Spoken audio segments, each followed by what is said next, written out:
Hello दोस्तों, जैसा कि लास्ट एपिसोड में हम लोगों ने देखा था कि लाल बालों वाले बंदर का सिर झुक गया था और वह जमीन पर गिर पड़ा था। ऐसा लग रहा था मानो जैसे वो प्रणाम कर रहा हो। अब देखते हैं आगे।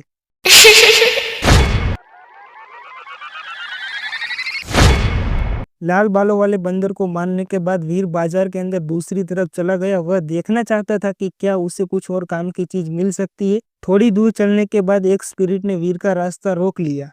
क्या यह लाल बालों वाले बंदर का मालिक है? यहाँ परेशानी खड़ी करने के लिए आया है। वीर ने भौहें चढ़ाई और स्पिरिट की तरफ देखा। वह पूरी तरह से सतर्क था। स्पिरिट एक नाइट क्लास जैसी दिख रही थी, लेकिन उसके कान मछली के पंख जैसे लग रहे थे। तुम्हारा नाम क्या है? वीर पीरियड की विनम्रता देखकर बहुत ज्यादा हैरान हो गया। मेरा नाम ठाकुर है, मैं तुम्हारी क्या मदद कर सकता हूँ? वीर ने पूछा। तुमने बंदर को सबक सिखाने के लिए जिस शक्ति का इस्तेमाल किया वह शक्ति दमनकारी थी। मैं तुम्हें एक मदद मांगना चाहता हूँ और उम्मीद है कि तुम उस शक्ति का इस्तेमाल मेरी मदद करने के लिए करोगे। मैं तुम्हें इस इनाम के तौर पर स्पिरिट जीन पॉइंट दे सकता हूँ। तुम क्या सोचते हो? स्पिरिट ने विनम्रता से वीर से पूछा। वीर ने सोचा था कि स्पिरिट यहाँ परेशानी खड़ी करने के लिए आई, लेकिन ऐसा होने की उम्मीद उसने नहीं की थी। उसे यह देखकर आश्चर्य हुआ। मैं मदद करने के लिए क्या कर सकता हूँ? वीर ने पूछा। मैं एक वायु राक्षस को वश में करना चाहता हूँ, लेकिन वह बहुत ज्यादा हिंसक है। वह मेरी बात मानने को तैयार नहीं है। मुझे उम्मीद है कि तुम उसे वश में दबाने के लिए मेरी मदद कर सकोगे। स्पिरिट ने कहा। जरूर, लेकिन तुम किस क्लास के हो? तुम कितने स्पिरिट जिन पॉइंट देने को तैयार हो? वीर ने उत्साह से पूछा। मेरा नाम यूयान है। मैं एक नाइट क्लास स्पिरिट हूँ। मेरे पास अग्नि स्पिरिट जिन पॉइंट है। मैं तुम में से उससे 10 दे सकता हूँ। स्पिरिट ने कहा। ठीक है, लेकिन बात साफ हो जाती है। अगर तुम उसे वश में नहीं कर सकते हो तो मेरा कोई काम नहीं। मैं फिर भी इनाम लूंगा। वीर ने यू फायर की ओर देखते हुए कहा। जरूर, मैं तुम्हें पहले ही स्पिरिट जिन पॉइंट दे सकता हूँ। यूयान ने अपने हाथ को उठाया और उसके हाथ की हथेली में एक सुनहरी आग प्रकट हुई। उसने उस वीर की ओर सामने फेंक दिया। वीर ने उसके पकड़ लिया और उस सुनहरी आग उसके हाथ में पिघल गई। वह एक गर्म धारा में बदल गई, उसकी हड्डियों में पिघल गई। Night class gene point +1। यूयान ने वीर को 10 फायर जीन पॉइंट दिए और वीर ने उस 10 जीन पॉइंट को प्राप्त कर लिया। फायर स्पिरिट जीन पॉइंट चुका देने के बाद यूयान ने वीर को बाजार से ले गया। वे किंग शेल्टर के पास में एक जागीर में चले गए। जागीर काफी बहुत बड़ी थी। वो दोनों चलते चलते आखिरकार उसी से प्राइवेट जगह के अंदर घुस जाते हैं। वो दोनों वहीं पर पहुंच जाते हैं जहां पर उस पिंजरे में कैद रखा हुआ वो पवन बीस्ट दिखाया जाता है जिसमें यूयान ने किया था। वह एक विशालकाय भेड़िए जैसा दिखता था। उसका रंग नीला था। उसका शरीर से हवा के ब्लेड निकल रहे थे और अब जब उसे प्रहार किया गया तो पिंजरे से बहुत जोर की आवाज आई।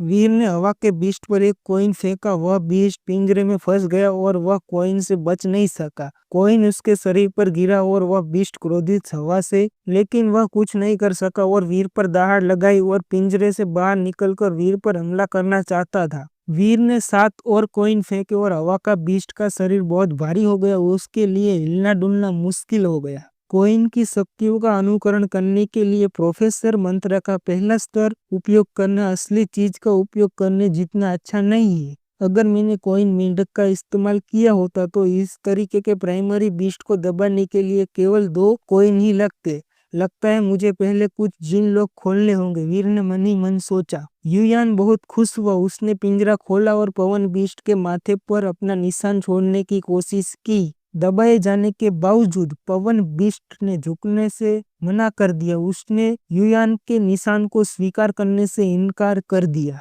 यूयान ने अपने हाथ में एक कोड़ा पकड़े हुए था और जब उसने उसे मारा तो कोड़े की आग की लपटों में बदल गया और उससे पवन बीस्ट पर वार किया और ऐसा करते ही उसके शरीर पर झुलसने के निशान छोड़ दिए। कुछ वार के बाद पवन बीस्ट की त्वचा और मांस फट गए लग गए और उसके शरीर पर काले धब्बे जैसे घाव दिखाने लगे, जैसे दिल दहल गया हो। लेकिन पवन बीस्ट का मिजाज बहुत बिगड़ा हुआ। वह गिरना नहीं चाहता था, बल्कि यूयान की ओर और वीर की ओर दहाड़ा। वह पलटवार नहीं कर सका, लेकिन उसने ऐसा करने के बावजूद भी उसके ऊपर दहाड़ने की कोशिश। यूयान पवन बीस्ट पर वार करता रहा और वह हिल भी नहीं सकता था। आखिर पवन बीस्ट का शरीर काला पड़ गया और वह जमीन पर गिर पड़ा। वह हाँक रहा था और ऐसा लग रहा था कि किसी भी पल मरने वाला है, लेकिन फिर भी उसने हार नहीं मानी और उन दोनों के ऊपर फिर से दहाड़ा। युयान थक गया था और उसने मन ही मन कहा, यह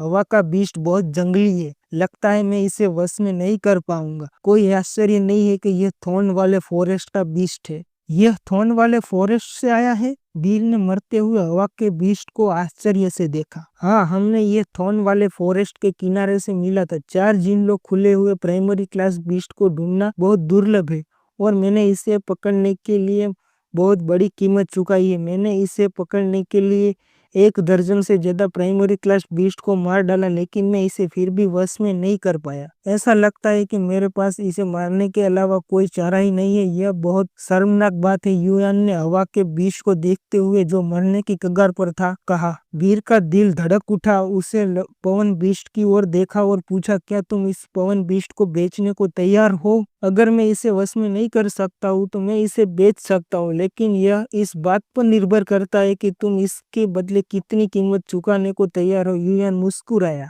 यह कैसा रहेगा? वीर ने एक तांबे का फल निकाला। यह तांबे का फल है। यह थॉर्न वाले फॉरेस्ट में गहराइयों में उगता है, लेकिन बाहर देखना इसे दुर्लभ है। तुम्हें यह कहाँ से मिला? युयान ने वीर के हाथ में फल को आश्चर्य से देखा। मैंने इसे जेड स्केल नदी के पास से एक जंगली बेल में से तोड़ा है, वीर ने कहा। तुम बहुत भाग्यशाली हो। तांबे का फल का बीज जेड स्केल नदी में बह गया होगा और मुझे नहीं पता कि यह किस तरीके से वहां पहुंचा और यहाँ पर अंकुरित हुआ और ये फल लग गया। युयान ने सिर हिलाया। क्या मैं इसे पवन बीस्ट के बदले में दे सकता हूँ? वीर ने फिर से पूछा। कोई बात नहीं, अगर मैं इसे वश में कर पाता तो इसकी कीमत एक भी कॉइन के तांबे से बहुत ज्यादा होती, लेकिन चूंकि मैं इसे वश में नहीं कर सकता हूँ, इसीलिए मैं इसे मांस के भाव में बेच सकता हूँ तुम्हें। तुम इसे चाहो तो एक कॉपर कॉइन फ्रूट्स के बदले में हम इसे ट्रांजेक्शन के तौर पर एक्सपेक्ट कर सकते। तो वीर ने उसे एक तांबे का कॉइन दे दिया और उस पवन राक्षस को अपने वश में ले लिया। एंड भाई लोग, एपिसोड एंड करने से पहले मेरी बात सुन लो, जो कि क्योंकि बहुत दिनों से एपिसोड नहीं आ पा रहा है, मुझे भी पता है। एंड मेरी बीच में बहुत ज्यादा तबीयत खराब हो चुकी थी। मैं लिटरली बोल भी नहीं पा रहा था ठीक सही से। अब तो मैं पूरी तरीके से रिकवर भी हो चुका हूँ। मुझे इंटरनल पर्सनल प्रॉब्लम्स भी बहुत ज्यादा होते, इसीलिए एपिसोड आने में थोड़ी बहुत प्रॉब्लम्स हो सकती। तो आप लोग भाई लोग थोड़ा वेट किया करो एंड थोड़ी मेरी प्रॉब्लम भी समझा करो, ताकि मैं आप लोग को time to time episode provide करने का 100% ट्राई करता हूँ। ऐसा नहीं कि मैं कुछ भी नहीं करता रहता। मेरे पास ऑलरेडी मेरे पर्सनल काम सब कुछ बहुत ज़्यादा ही होता है, इसीलिए एपिसोड आने में थोड़ी बहुत देरी हो जाए, तो थोड़ा टाइम वेट कर लिया करो भाई लोग। तो आई होप कि आप लोग मेरी बात समझ गए होंगे पूरी तरीके से।